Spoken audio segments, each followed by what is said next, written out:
This is a video for people considering applying for the Royal Society of Edinburgh Enterprise Fellowship Programme. My name is Dr. Kevin Parker and my company is called KKI Associates. Together with my colleague, Dr. Tony Aldous, we have been operating in the area of startups, spin-out companies for approximately 25 years, and we've probably carried out something like 500 assignments over that time. In particular, we've been working with the Royal Society of Edinburgh for the last 8 or 9 years, doing application workshops to help people produce better applications for the Royal Society of Edinburgh Enterprise Fellowship Scheme. Thank you. Hello, I'm Tony Aldous. I'm an associate of Kevin's. I've been working with him for about 25 years now, and we've covered a whole range of different technology projects across a whole different range of industries over that time. So we're pretty confident that we've seen most of the questions that you'll be wanting to address in putting your application together for the RSE. The Enterprise Fellowship application form, which is currently online, is divided into 5 sections.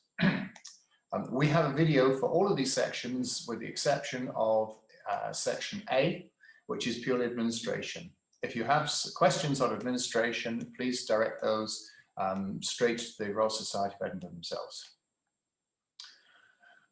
There are over 20, 30, 40 questions on the Enterprise Fellowship application form, and we have broadly color-coded them so that you can see where they fit into the different sections covered by our videos. And this particular video is about intellectual property. I'm going to hand over to Tony to take you through the first few points of the video. Well, hello. Here's the agenda for today. It's quite short, and it's quite a short section of the application form actually, but there's a lot of pitfalls there potentially, so you'll need to keep your wits about you when you're dealing with the area of intellectual property. So the first thing I'm going to cover off is about intellectual property and the RSE Fellowship. Some information about the ownership of IP and legal considerations. Kevin's going to talk you through the types of IP and non-patent intellectual property, and then I'll present a little section on patents and making money from intellectual property. I just wanted to preface this section of the talk with an overview of why intellectual property protection is important. One of the key reasons is because it can be a long-term source of competitive advantage, particularly if you've got a technology-based businesses. This intellectual property gives you 2 benefits. It gives your company protection to stop people coming into the market if they don't have the rights to the intellectual property. And it also means that people can't steal your inventions or pretend to be you. So they can't pass themselves off as being you or by branding themselves in something that's very similar and causing confusion to potential customers. Let me say something about intellectual property and the RSE Fellowship. There are a couple of technical considerations, first of all, on the application form. I thought it'd be worth talking you through what these mean. Background IP, that is the intellectual property that's developed prior to the commencement of the fellowship. And then the second category is foreground intellectual property. That will be anything that's developed during the year of the fellowship. So that's going to be during the year when you're getting funded by the RSE. There's a very important consideration which we've labeled as clean IP. Now this is all about the RSE needing assurance that there's clear ownership and agreed rights to exploit the intellectual property from both the background and the foreground IP, which will enable the company to operate. It's very important to understand that clean IP doesn't mean that it's necessarily just a simple piece of IP. It may just have arisen in the host institution, and that may be where you're doing the fellowship. Or it can have arisen, for example, in 2 previous academic institutions where you've worked or researched, and then you find a host. So the complexity isn't the issue. The important part about clean IP is this is an agreement from all of the parties who have a call on that IP or who have some ownership of it. And they say, yes, if you get to the end of this fellowship, we will have come to an agreement where you can exploit the IP.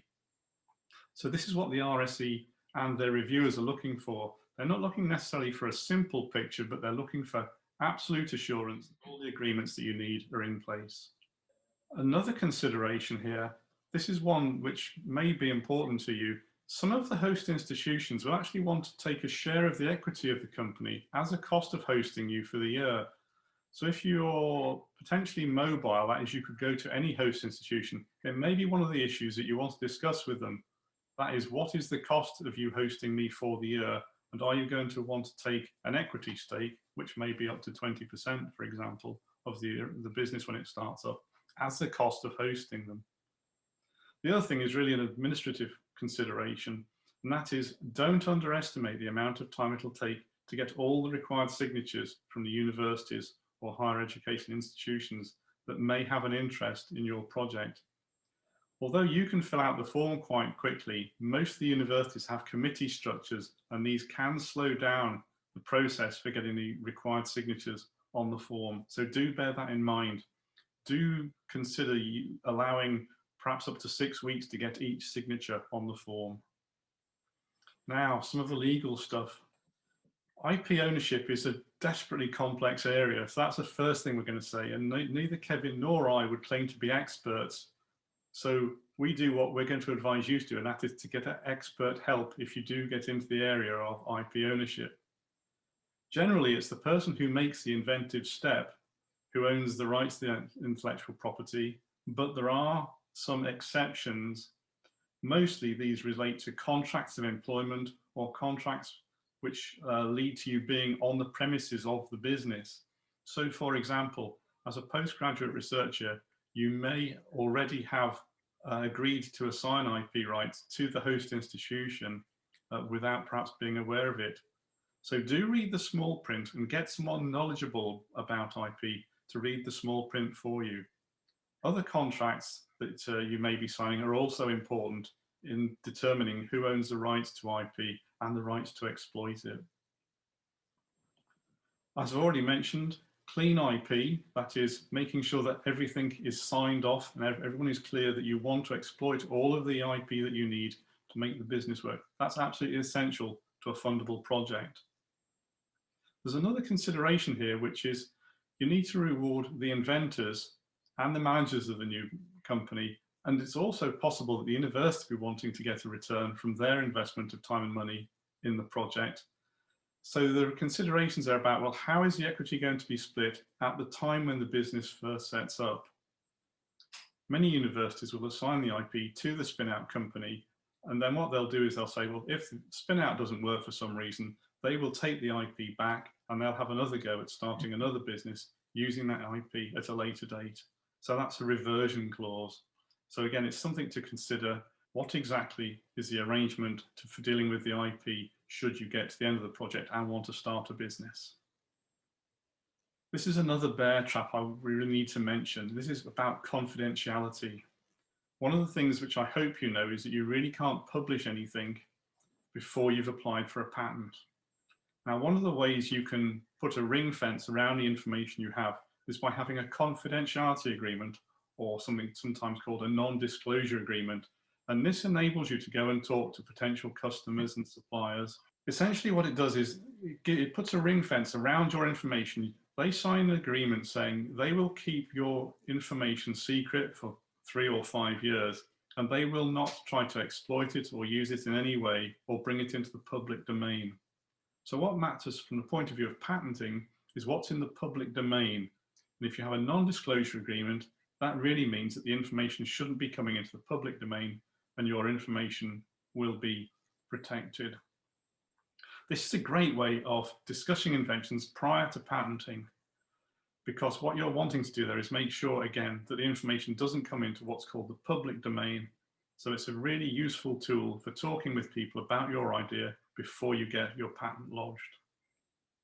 One of the big considerations is who had the inventive idea and when was that inventive step made. So it really is very important to keep really good records. Records you may want to keep, well, of course, you want to keep copies of all non-disclosure agreements with organizations or individuals, because you need to show that the information wasn't in the public domain. You'll need to have a look at staff contracts with intellectual property clauses. You'll need to keep contracts that you have with external organizations, because it's not at all unusual for young organizations to outsource some of their R&D to third parties. You'll need a letter of assignment from the university, if appropriate, that says, yes, you can have rights to the intellectual property. And then finally, which I'm sure you all do already, you want lab books which show what work you had done and what date that work was done, and have it countersigned by somebody else, because this helps to establish the date any inventive step was made. I'm now going to hand you across to Kevin, who's going to talk about types of IP protection. Okay, thank you, Tony. Let's see if we can go from the general to the specific. What types of ways are there of protecting our intellectual property, and what examples of those types of IP protection might be found in typical startup projects? So, as well as patents, which Tony has mentioned, there is secrecy, there is copyright, there are things called registered or unregistered design rights, there are trademarks, there are plant breeders' rights, and patents. And with the exception of plant breeders' rights, there's a very useful overview of all of these things on the UK Patent Office website, where the link is below. Let's talk about each of those in turn. Secrecy. So as Tony has pointed out, we need to keep secrets, especially when we are having discussions before patenting. There are some organizations, some businesses where secrecy is the primary form of intellectual property. The formulations for drinks, Benedictine and Drambuie are the often quoted examples. Coca-Cola as well. The exact formulation for Coca-Cola is apparently locked up in a safe in Atlanta, Georgia, and only 2 or 3 people know what it is at any given time. More prosaically, the industry that I used to work in, which was British Petroleum's lubricants business, every single one of our several thousand types of lubricating oil was a formulation, a complex mixture, and we protected that by keeping it secret. What's the advantage of secrecy? It's cheap and it can last for a long time. What are the disadvantages? You can only really use it when you're absolutely confident that no one can reverse engineer or analyze your product and find out exactly what's in it. With our lubricating oils, we estimated there were something like 50,000 different components in there, so it was fairly safe. But you wouldn't use this as your sole method of protection, for example, for a new drug. But as Tony has pointed out, you have to maintain secrecy in your employee contracts and in your non-disclosure agreements with third parties prior to getting patents. There is a specific form of secrecy or intellectual property called know-how. Know-how is the knowledge gained by your employees during the course of their employment. For example, the best way to set up a test reactor. Now, I mentioned my history as a lubricants chemist. Tony used to do a job called pyrometallurgy, which involves dealing with very, very large quantities of extremely hot metal. A tank, which at various times could contain up to 500 kilograms of molten lead. One of the important bits of know-how that Tony gained during his employment was not to switch on the electric motor too hard, too fast at the beginning of the reaction, because otherwise it would spray 400 kilos of molten lead all across the floor of the reactor building. So this type of knowledge can be absolutely crucial. In Tony's case, it was literally life-saving. It's very important to the business. And technically, it will belong to the employer, according to the employment contracts. The issue is that it can be hard to enforce. There is a Dilbert cartoon where people get their brains sucked out on leaving the company, but we generally don't do that in normal businesses. So the typical way that we deal with know-how is that we impose non-compete clauses in severance contracts. Basically, if someone leaves our company, they cannot go to a direct competitor within a certain period of time. You'll see this typically in the Formula One business, where an engineer has left one company to go to another company, but has to sit out on what they call sometimes gardening leave for 3 months, 4 months, 6 months, a year. The next thing we come across is copyright. Now, copyright is what you get when you produce a written work, a musical work, an artistic work, but importantly for us, computer programs. Copyright is obtained automatically by the simple process of writing one of these things. It lasts for the lifetime of the author plus 70 years. It is essentially free, but you may need to prove authorship. And the way you do that is you keep good records at the time when you actually created the written work. In the music business, typically a process is you send a sealed copy of your song, your lyrics, your musical arrangement in a registered letter to a specialist lawyer. One of the things I should mention about most of these forms of intellectual property is you can't depend on other people to enforce your intellectual property rights. You have to do it yourself, usually by suing the other person or organization that may be passing off your invention as theirs. You can protect the design, the external shape or ornament of your invention. Something like classic designs around the Coke bottle, the layout of the iPod. Registered designs last for 25 years, so the same as patents, renewal fees every 5 years. In the United States, this is called trade dress, if you come across or need to work in the United States. Great Britain has a less formal right, which is unique. This is called unregistered designs, or sometimes it's called design right. This protects people copying shape or features or ingenious layouts. If you design a better corkscrew, for example, you might well be able to protect it with a design right. In the high-tech startup business, a typical application of this would be the specific layout of the detectors in something like an MRI scanner or a PET scanner. This design right lasts for 10 years, and third parties can apply for a license during the last 5 years of that period. Trademarks. Now, we're familiar with trademarks like the big yellow M of McDonald's. Trademarks include signs, devices, logos, and company names. In the UK, the first to register a specific trademark has the priority. There is a trademark registry. And again, as I mentioned in the last couple of slides, it's up to you, the owner of the trademark, to bring an action against anyone who is misusing your trademark as in a passing off case. There are restrictions on the protection. For example, it's considered quite acceptable to have a similar trademark in a very different industry. For example, Penguin chocolate bars and Penguin books, because there's no danger of anyone passing off a chocolate bar for a book. Where does this become important in startup companies, high-tech companies? Most notably, brand names for drugs. You don't go to the chemist and say, can I have some dimethyl, methylamino, nitroethyl, etc., etc. You say, could I have some Zantac? And what you'll get there will be Glaxo's specific product. If, on the other hand, you wish to save a little bit of money, you can say, can I have some ranitidine, please, which is the generic name.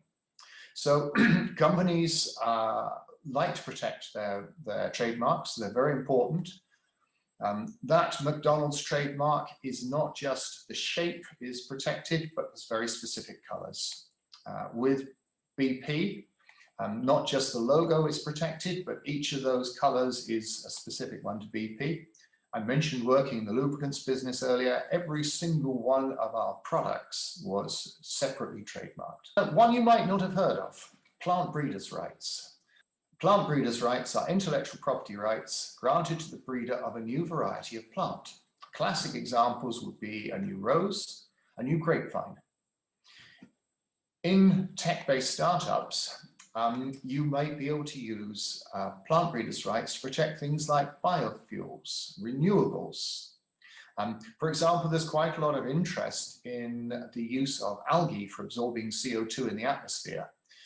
That's an interesting question because some algae are plants, some are actually animals, but plant breeders' rights can apply. Plant breeders' rights are administered by the Animal and Plant Health Agency, not the Patent Office. It's 2 or 3 years testing. The fees are interesting and quite a lot lower than those for patents, and you get similar protection. Duration around about 25 years, or for trees, vines, and potatoes, it's 30 years. In the UK, you either get plant breeders' rights or you get a patent. In some countries, they can overlap. I'll just pick up from Kevin here on the final topic in this section, which is patents. Patents are probably going to be the most prevalent form of intellectual property protection that technology startups are going to have. And this is why we've got a couple more slides about this. For those of you who don't know, patents provide protection for a finite length of time, but it is in tens of years, so it's a lengthy process and a lengthy amount of coverage you get. It involves disclosing the details of the technology you have, and that's what goes into the patent when it's filed. The protection and rules are region specific, so you have to decide fairly early on which countries and which regions you want to have patent protection in. And this is where you'll get advice from experts. Another important consideration is the date of first filing and the date of the invention, because again, there's no consistency between different countries about what the priority date is, as it's called. So again, you're going to have to be guided by experts, and they'll advise you on the differences between, for example, the American and the European patent systems. You're always going to need an expert to write the patent application for you, because it's a very technical document and you need specialist training to do that. Most importantly, I'd say never disclose the invention prior to filing. And this is, I suppose, one of the pitfalls, unfortunately, for people in academia. That is, if you publish it in a paper or publish it in a poster session, then that can mean that it's in the public domain. If you're in the public domain with the information, you can't get a patent on it. The most important part of everything that you need to know about patents, that is, get advice. And your technology transfer office will probably have patent agents or patent attorneys who they use as a matter of course to advise on intellectual property arising from within academic institutions. Here's some of the considerations about a patent. 3 very important considerations. It's got to be new, it's got to involve an inventive step, and it has to be capable of industrial application. And we give some examples of what that means. But again, this is a question that you're going to be asked as soon as you try and make a preliminary filing. These are the questions that are going to be asked by your patent attorney, because they'll be wanting evidence that you meet these 3 criteria, and therefore you can apply for a patent. This slide is really meant to give you an overview of the process. So if you look on the left-hand side, we've got, pointing vertically, the time in months through the application process.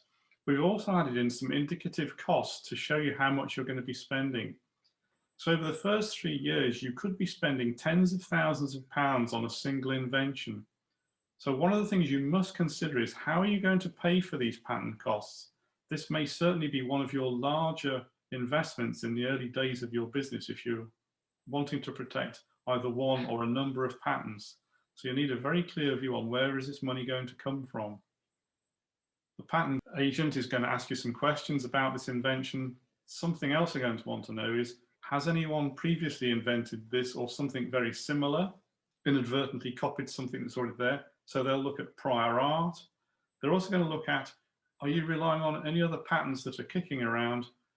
Have you got freedom to operate? That is somebody else's patent going to impinge on your ability to exploit your invention? Again, this is a really specialist area, and you're going to want professional advice on this as well. I've already mentioned the reasons for being concerned about IP is to keep competitors out, but it also gives you potentially another source of income. You may want to license out your intellectual property to a third party so that they can exploit it. The intellectual property itself has a value. So from the point of view of an accountant, it will have a value on the balance sheet. So it will show as an asset for the company, which will decline in value over time as the patent runs out. But certainly you may want to sell or license intellectual property to customers, and this may be your model for the entire company. It's not unknown for companies simply to be developers of intellectual property and for them just to license it out. And this is an emerging theme, for example, in drug discovery and development at the moment, where smaller companies investigating new molecules, and then they license them on to really large customers further down the supply chain who take the intellectual property to market and to take it through very costly clinical trials. So there are various ways of making money from IP, but the first thing is you've got to get it secured and make sure that you own the rights to exploit it. A quick recap on what you need to know about IP. I always say it's a bit like first aid, really. It's just a matter of knowing when you need to get an expert in to help you. And the answer is, if you're in the area of intellectual property, you need an expert. Most likely, you're going to need to protect your invention. There are many different types of IP, and we've really just touched on the types of IP that you may be involved in with your business. The ownership of the intellectual property is a really difficult area, and it needs to be contractually clear, and you need to make sure that you're protecting the intellectual property that you have. Patents are most important. You have to keep good records, and I mean good written records. Get advice. If you take nothing else away from our presentation today, I think this is the key. Get advice from someone who knows about the area. So the university's commercial or technology transfer office is a great place to start. And do remember, don't publish anything. That is, nothing goes into the public domain until you've got your preliminary patent filed. We're at the end of the presentation now. I just thought I'd recap where we've been. We've talked about intellectual property and its relationship to the Enterprise Fellowship. And we've talked about some of the basics in intellectual property that you need to know. If you have any questions about this presentation, you should take those questions directly to the RSE, who'll be able to answer your questions. Thanks very much for your attention.